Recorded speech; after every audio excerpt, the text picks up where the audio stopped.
Last week, new releases proved that July does indeed have video games coming out. And this week, well, there are games, and yes, they are mostly ports on new platforms. But hey, if you missed the original releases, here's your chance to finally play them.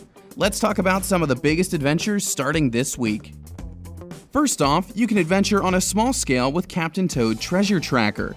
If you missed the original game on Wii U, here's your chance to play it anywhere you want on Nintendo Switch or 3DS. This version has new courses based on Super Mario Odyssey, and you can explore them in co-op by sharing a pair of Joy-Cons. As for the 3DS version, you can of course analyze the levels in stereoscopic 3D. Both versions launch on Friday, July 13th.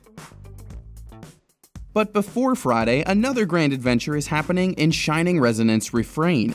This JRPG puts you in the shoes of an ancient dragon named Irvin, and the remastered version gives him 2 new party members to work with. It also includes a Refrain mode with an all-new what-if style side story. Shining Resonance launched in Japan back in 2014, but it's finally releasing worldwide on PS4, Xbox One, PC, and Switch on Tuesday the 10th. Oh yeah, and it totally has a dating feature. If you're waiting for the Mega Man X collection later this month, 20XX is here as a fantastic appetizer. Inspired by the Blue Bomber, this platformer lets you conquer levels alone or with a friend in co-op. But here's the twist, these stages are all randomly generated, and permadeath is totally a thing. Fortunately, heroes Nina and Ace can buy upgrades for each new run.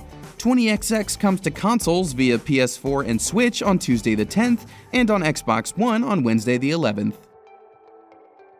Maybe your friends want to fight through waves of hideous rat monsters instead. For you, there's Warhammer Vermintide 2, making its console debut on Xbox One. Think Left 4 Dead, but with Warhammer creatures instead of zombies. And each playable character represents a different class, with various specializations so that every player can find a role in battle that best suits them. That's all happening on the 11th. Fingers crossed they add the most famous rat to the game as DLC sometime. Live your best life. Finally, JRPG fans can enjoy one more Nintendo Switch adventure with Octopath Traveler.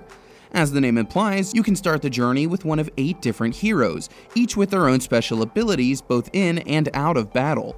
Battles themselves feature a boost mechanic where you can defer acting on some turns to do multiple actions during another round. Between all those combat strategies and multiple protagonists, there's a lot waiting for you in the world of Orstera, and you can get started on Friday the 13th. And those are some of the hottest games we'll be playing this week. As always, remember that release dates are based on retailer listings and are subject to change. Thanks for watching, guys, and I'll be back with another batch of July games next Sunday.